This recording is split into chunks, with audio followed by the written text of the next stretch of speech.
Henry, James, and Gordon were miserable. They had been shut up for several days for being naughty and longed to be let out again. At last, the Fat Controller arrived. "I hope you are sorry," he said, "and understand that you are not so important after all. We have a new tank engine called Percy who helps pull coaches, and Thomas and Edward have worked the main line nicely. But I will let you out now if you promise to be good."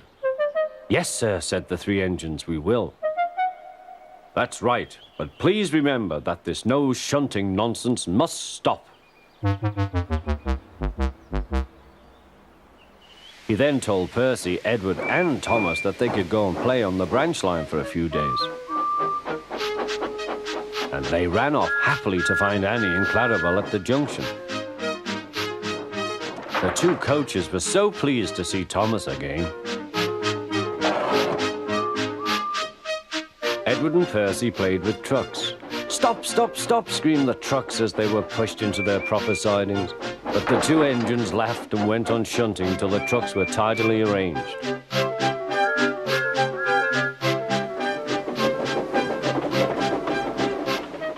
Next, Edward took some empty trucks to the quarry. Percy was left alone. He didn't mind that a bit. He liked watching trains and being cheeky to the other engines.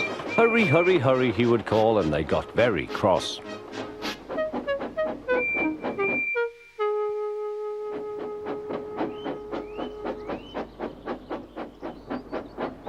After a great deal of shunting, Percy was waiting for the signalman to set the point so that he could get back to the yard. He was eager to work, but was being rather careless and not paying attention. Edward had warned Percy, "Be careful on the main line. Whistle to the signalman you are there." But Percy didn't remember to whistle, so the busy signalman forgot him. Percy waited and waited. The points were still against him, so he couldn't move.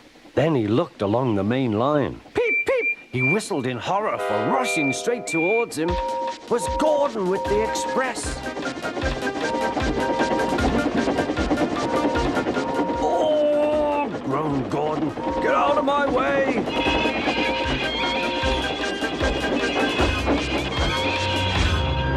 Percy opened his eyes. Gordon had stopped with Percy's buffers a few inches from his own.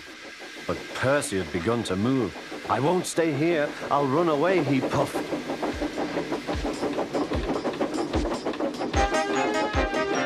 He went straight through Edward's station and was so frightened that he ran right up Gordon's hill without stopping.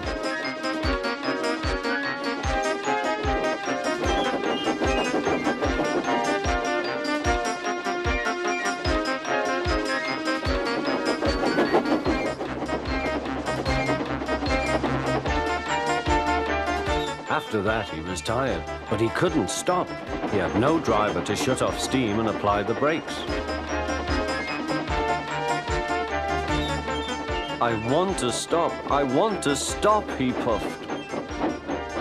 The man in the signal box saw Percy was in trouble, so kindly set the points. Percy puffed wearily onto a nice empty siding, ending in a big bank of earth. He was too tired now to care where he went. "I want to stop. I want to stop. I have stopped," he puffed thankfully. "Never mind, Percy," said the workman as they dug him out. "You shall have a drink and some coal, and then you'll feel better." Presently, Gordon arrived. "Well done, Percy. You started so quickly that you stopped a nasty accident." "I'm sorry I was cheeky," said Percy. "You were clever to stop." Then Gordon helped pull Percy out from the bank.